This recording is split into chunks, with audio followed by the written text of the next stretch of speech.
morning. It is Sunday. Thank God it's Sunday, April the 3rd, and this is The Drill.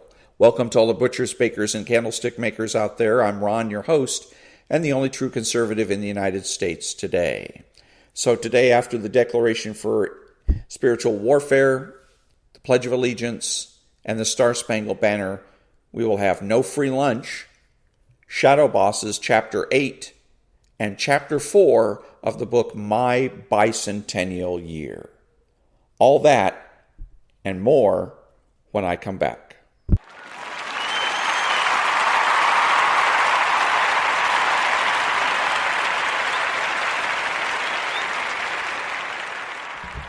Thank you. And now the Daily Declaration for Spiritual Warfare for April the 3rd. Beware of Satan's host of lying and deceiving spirits. Submit yourself to me and resist the devil, and he will flee from you. Be self-controlled and alert. Your enemy, the devil, prowls around like a roaring lion looking for someone to devour. Resist him and stand firm in the faith. Remember that you do not struggle against flesh and blood or natural enemies. Satan masquerades as an angel of light and will cause your enemies to try to destroy my light in your life. Rebuke him in my power and authority, and instruct him to stay away from you. James chapter 4, verse 7, 1 Peter chapter 5, verse 8, 2 Corinthians chapter 11, verse 14, Matthew chapter 4, verse 10. Prayer declaration. Away from me, Satan, for I will worship the Lord my God and serve him only. Get behind me, Satan. You are a stumbling block to me. You do not have in mind the things of God, but the things of men. My Lord has given me the authority to trample on snakes and scorpions and to overcome all power of the enemy. Nothing will harm me. Amen. And that was the Daily Declaration for Spiritual Warfare for April the 3rd.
Thank you.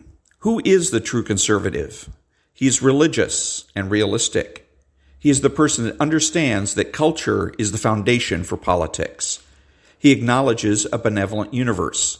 He is patriotic and uses common sense. He makes judgments, refuses to speculate, speaks clearly and definitively, and is not afraid to say no. He's open-minded, asking why rather than why not.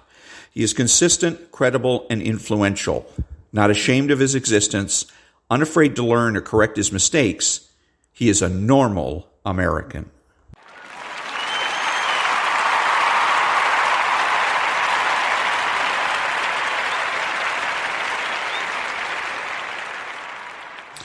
Thank you, thank you. What are the tactics in support of the strategy to rid America of socialist influence? The long-term tactics are to be a true conservative, talk like a conservative, act like a conservative, dress like a conservative, and think like a conservative. The short-term tactics are rhetorical. True conservatives need to win all of the arguments. That means don't prove a negative. Don't take their word for it. Don't be neutral, and ask plenty of questions.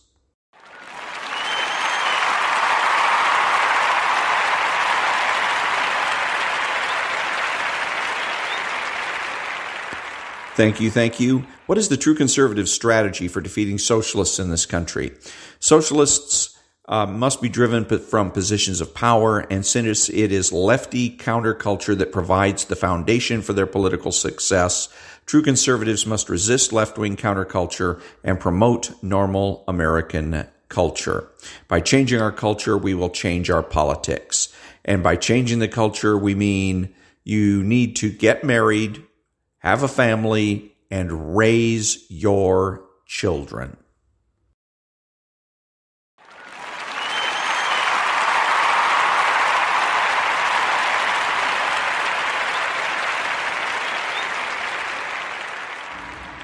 Thank you, thank you. What are the true conservative political priorities? Number 1, the abolition of abortion throughout the land. Number 2, make nuclear, chemical, and biological weapons obsolete. Number 3, the immediate decertification of all public employee unions. Number 4, the immediate assignment of criminal and civil liabilities to all government regulators. Number 5, the immediate repeal of the so-called Patriot Act. Number 6, the immediate repeal of all emergency dictator laws. Number 7, the reinstatement of writs of outlawry. Number 8, government-sponsored recalls, ballot initiatives, and referendums. 9, a flexible minimum wage. And 10, means-tested health care.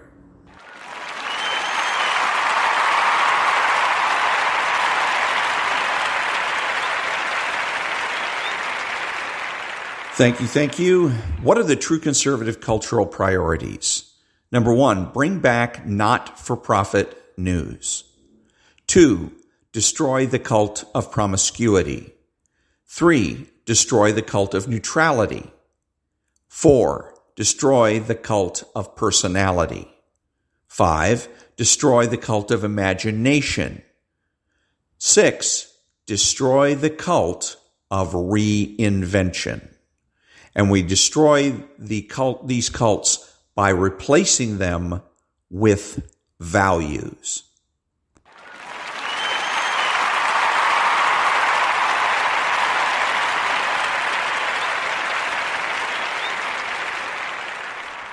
Thank you, thank you, and now there's no free lunch. Quote, there is no necessary and direct connection between the value of a good and whether or in what quantities labor and other goods of higher order were applied to its production. A non-economic good, a quantity of timber in a virgin forest, for example, does not attain value for men since large quantities of labor or other economic goods were not applied to its production. Whether a diamond was found accidentally or was obtained from a diamond pit with the employment of 1,000 days of labor is completely irrelevant for its value. And generally, no one in practical life asks for the history of the origin of a good in estimating its value, but considers solely the services that the good will render him and which he would have to forego if he did not have it at his command. The quantities of labor or of other means of production applied to its production cannot, therefore, be the determining factor in the value of a good. Comparison of the value of a good with the value of the means of production employed in its production does, of course, show whether and to what extent its production, an act of past human activity, was appropriate or economic. But the quantities of goods employed in the production of a good have neither a necessary nor a directly determining influence on its value, unquote. Karl Menger.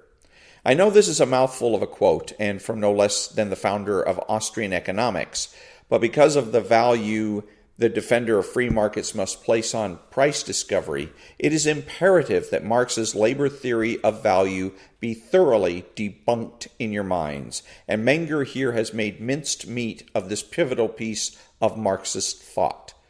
Goods, and services for that matter, contain value to the degree that they will do good for the user of the good or service. Price signals indicate such a measurement of that value.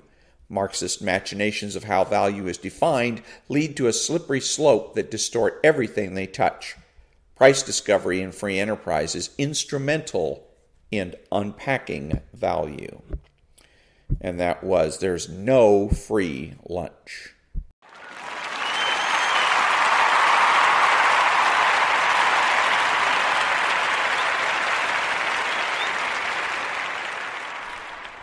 Thank you, thank you. Now, Shadowbosses, and this is going to be Chapter 8. I'm going to read the conclusion and the Chapter 8 summary points.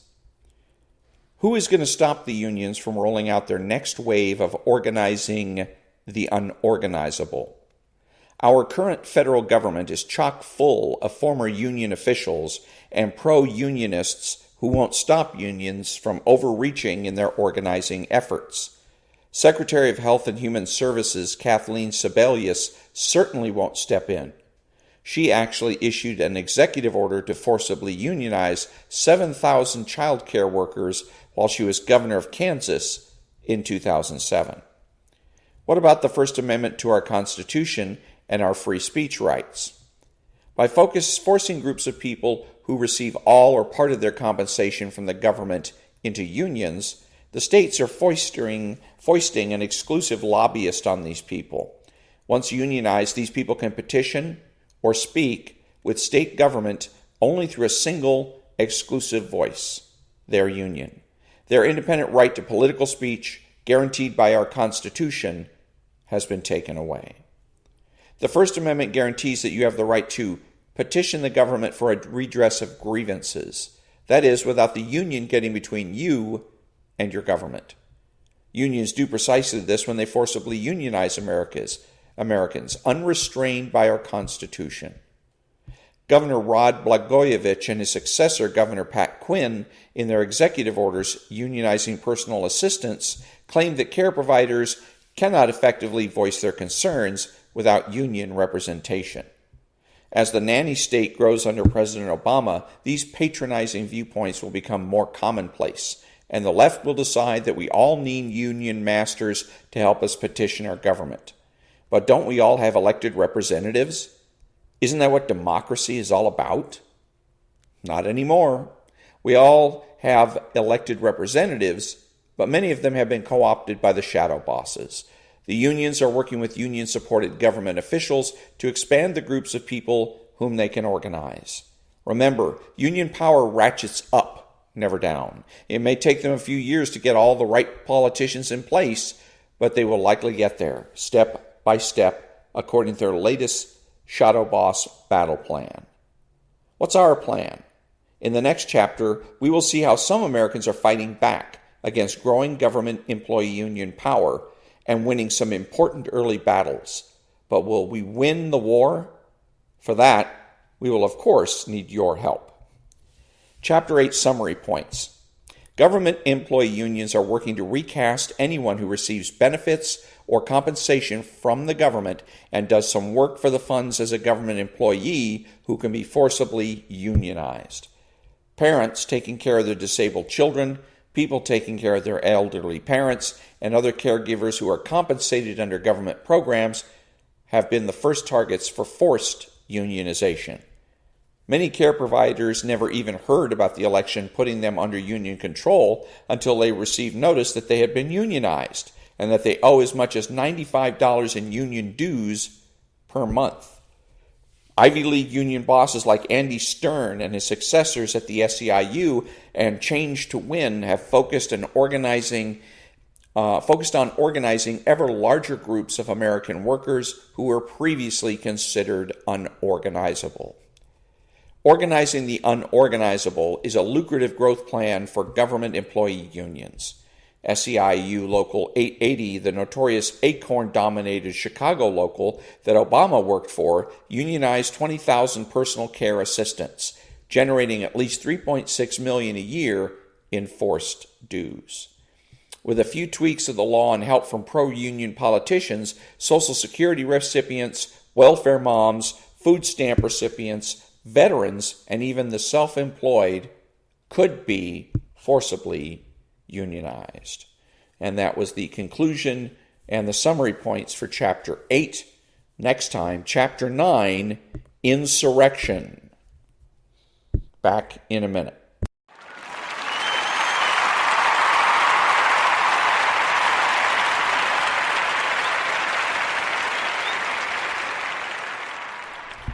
Thank you. And now, Chapter 4 of the book, My Bicentennial Year. Backyard baseball, the building of a ballpark. Over the course of the summer of 1975, we had begun to fall in love with baseball. We watched it, even though there was only 1 or 2 games on per week, listened to it on our small radios, played it in the morning, noon, and night, and spent whatever little money we could scrounge up on Topps baseball cards at the Gansevoort market. They were 15 cents for a pack of 15 with a piece of gum in it. In our world, there were 2 players' cards you had to have that year: Fred Lynn of the Red Sox or Pete Rose of the Reds. My sister Kathy to this day has every card she ever collected and has a full collection of cards dating back to 1973 or so. For those crazed card collectors of today, no, I'm not giving out her address.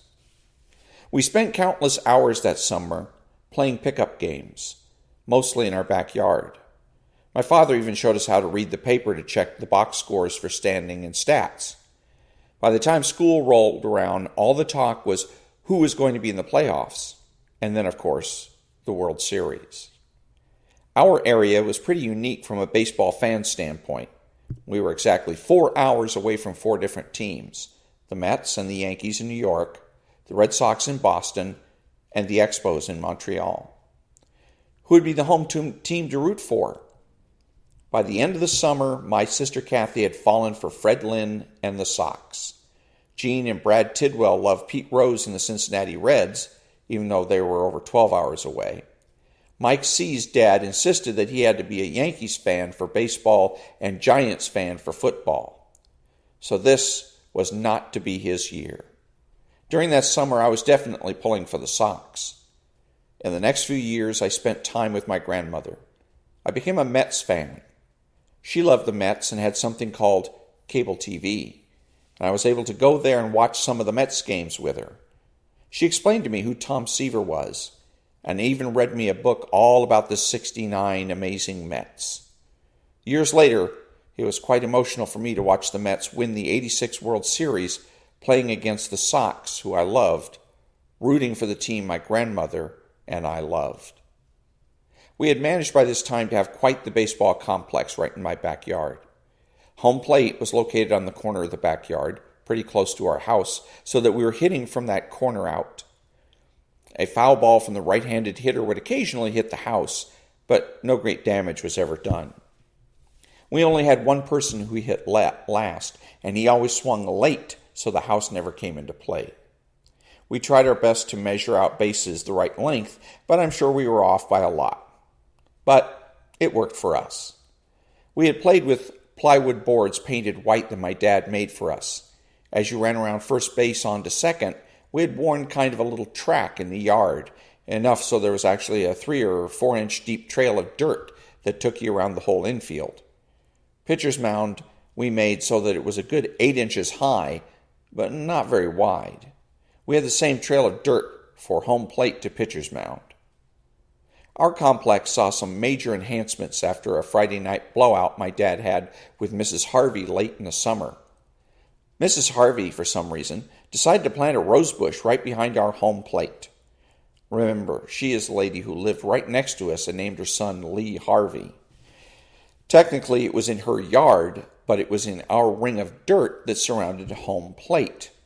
As we, though we certainly included her son Lee, were playing, the rose bush was getting stepped on, bent, broke, and eventually run over, so that it pretty much looked as if it was never there. If you ever watched Little House on the Prairie, Mrs. Harvey was the exact spitting image of Mrs. Olson. You know, mean Nellie's mom. Later in our game, Mrs. Harvey, came home from wherever she was and saw her now non-existent rose bush. She asked us what happened to it. Of course, none of us had any kind of an answer for her. I think I said, "What rose bush?" Huge Jean followed up with, "Yeah, what rose bush?" All of us pretty much pretended we never saw it, and therefore could not have destroyed it. This answer did not sit too well with Mrs. Harvey. She started running out to our front door. My dad, who always got home late from work and tired, was about to get an earful from one Mrs. Olson look-alike. My friends and I raced around the corner of my house at full speed, trying to get around the other side of the house so we could catch this action. We all ran sliding around the corner on our stomachs and turning to get behind the bush on the front side of the house. The guys now, 18 of us, were in and under our crabapple tree. We got there just in time to see Mrs. Olson knock on the door.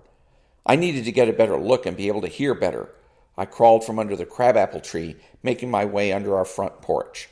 I was now underneath the porch, directly below the doorway. Back in a minute.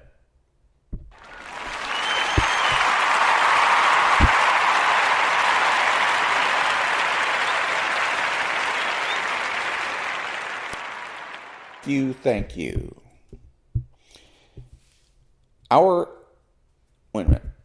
My friends and I raced around the corner of my house at full speed. Mrs. Olson started by saying, "Do you know what your kids have done?" My dad, obviously startled, yelled at the top of his voice, "Michael, get over here." Keep in mind I was already there directly underneath him. The guys in the tree, at hearing the yell, took off to the backyard again. There he was, still under the porch. My dad again yelled, "Michael, get here now." I crawled back out from under the porch and to the crabapple tree, stood up, and innocently said, "Yeah, Pops, what's going on?" My dad, now somewhat subdued that he had at least found me, turned to Mrs. Olson and said, "Okay, now tell me what my kids have done." Mrs. Olson went into her explanation. "I planted a rose bush in my yard, and your kids stomped all over it and tore it up." My father looked at me and asked, "Is this true?" I stammered and stuttered and answered, "Yeah, Pops, I guess so, but..." The words after the "but" were not allowed to come out right away. I had to hear a few nice words about how we could do that, and something about how we were going to have to spend the rest of our lives in servitude to Mrs. Olson. Mrs. Olson was now all proud of herself as she started down the stairs from her house. I, on the other hand, had my Mets ball cap twisted to the side, tears in my eyes, trying not to believe what I was hearing. Servitude to Mrs. Olson because she planted a bush right behind home plate? I could not take it any more. As she was halfway down the stairs, looking back at me with that Mrs. Olson grin, I shouted out, "Pops, ask her where she planted the bush." Mrs. Olson stopped in her tracks, whipped around at me and yelled, "It does not matter where I planted it. You and your friends ruined it." I, in a panic, looked at my dad and said she planted it right behind home plate. This brought on a look of disbelief and astonishment to my father. He said, "Mrs. Harvey, did you plant it right behind home plate?" "Yes," she answered, "but as I've already said, it doesn't matter where I planted it. You and your friends ruined it." My father at this point lost it. But he was not a man to yell at a woman. Instead, he gave her the death stare and politely asked to see the evidence. He now had his best Jim Rockford persona on. The three of us went down the stairs and around the corner of the house. In front of us stood the big round spot of dirt with home plate right in the middle. All around the home plate dirt were all the guys, including Lee, her son, who was begging her with his eyes to shut up and go away, but to no avail. "There is what used to be my rose bush," Mrs. Olson pointed out. All that stood out of the ground at this point was the stump of a rose bush. Mrs. Olson thought she had won. She looked at all of us like we were evil miscreants who would soon be doing manual labor for her. She looked at my dad all mad. Her Mrs. Olson nose turned up, her cheeks all puffy red, and demanded to know, now what? My pops looked around at all of us, his business suit still on, obviously tired and irritated. He walked over to home plate, looked up at all of us, turned and looked back at Mrs. Olson. He bent down, picked the rosebush stub out of the ground, and with the roots of it, cleaned off home plate. He stood up and yelled, "Play ball!" We all cheered and went back on the field, trying to remember who was up and who was on what base. My father took Mrs. Olson aside and walked her up to her house, then to the front door, and from what he later explained to me, that it was like planting a bush in the middle of the street. You can't expect my kids, and yours for that matter, not to run over it. If the brown spot bothers you all, I will put a fence up. Just so you know, my whole yard is one big brown spot because I let my kids, the neighborhood, and your son Lee play ball there every day. Why was it food for our complex? Because the next morning my father, Mr. Tidwell, and Mr. Cinzano went for a drive. They came back with poles and fencing. They built us a 2-level backstop. He planted grass seed on her lawn, watered it, and waved to Mrs. Olson, who watched it all from her backyard. We were given clear instructions that not so much as 1 foot would step in her yard. If a ball went in her yard, only Lee was allowed to get it. Good fences make good neighbors, my dad said. This was awesome for us, bad for Lee. Lee had to take a little crap from the boys for a little while, but nobody really blamed him for his mother. My father and the other dads added more and more to the complex over the weekend. After the fence, backstop, was up. They added a wooden bench along the third baseline for a little bit of a dugout. Mr. Cinzano went back to his truck, took off down to the sand pit, and came back with a truck full of sand. We all joined in, filling in the base paths with the sand, while Mr. Tidwell raked it over. The bases were repainted, and even a real rubber was added to the newly reshaped pitcher's mound. Mr. Harvey, Lee's dad, even came over to help out. He planted 2 poles, one on the right field line and one on the left field line, and told us they were foul poles. Looking back on that episode now, Mrs. Harvey's bad planting location was the best thing that ever happened to our ballpark. Back in a minute.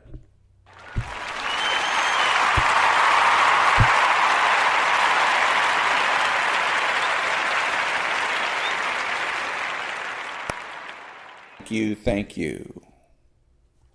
In those days, when the fathers in the neighborhood were working on a project and had finished one, it was our job, as good kids, to fetch beers. Genesee beer was the standard issue. Plenty of Jenny was their saying. They all preferred Jenny Light. My thoughts have always been, if you are going to drink 2 cases of any kind of beer, you might as well have the regular kind. Kind of like ordering a Big Mac and getting a Diet Coke to drink. Anyhow, the dads now sat on the picnic tables drinking their Jenny, each with a look of accomplishment on their faces. Mr. Harvey joined them as well. I could hear him apologizing for his wife. My dad told him, "Don't worry about it. Heck, look what it did for the kids' ballpark." And that was chapter 4 of the book, My Bicentennial Year. Back in a minute.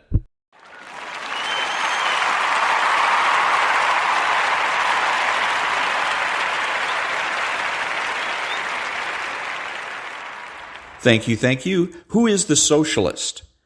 He is the man that is spiritual. He's the man that seeks consensus. He's subjective, petty, and small, taking everything in life personally. He's outrageous, boring, and rude. He pretends to be a leader and a change agent. He pretends that he's your friend. He is sly, cunning, and deceptive. He dresses, acts, and speaks like a slob. He is informal and terminally unique. He is childish and pretends that he knows nothing. He has no conscience and pretends that might makes right and that the ends justify the means. He is impulsive and rationalizes his behavior. He is deterministic, blaming others for his mistakes. He is skeptical, demanding that others solve his problems. His unreasonableness and irresponsibility make him a bad role model, bad father, brother, family member, friend, and a bad person, period. So if you think that you can be friends with a socialist, think again.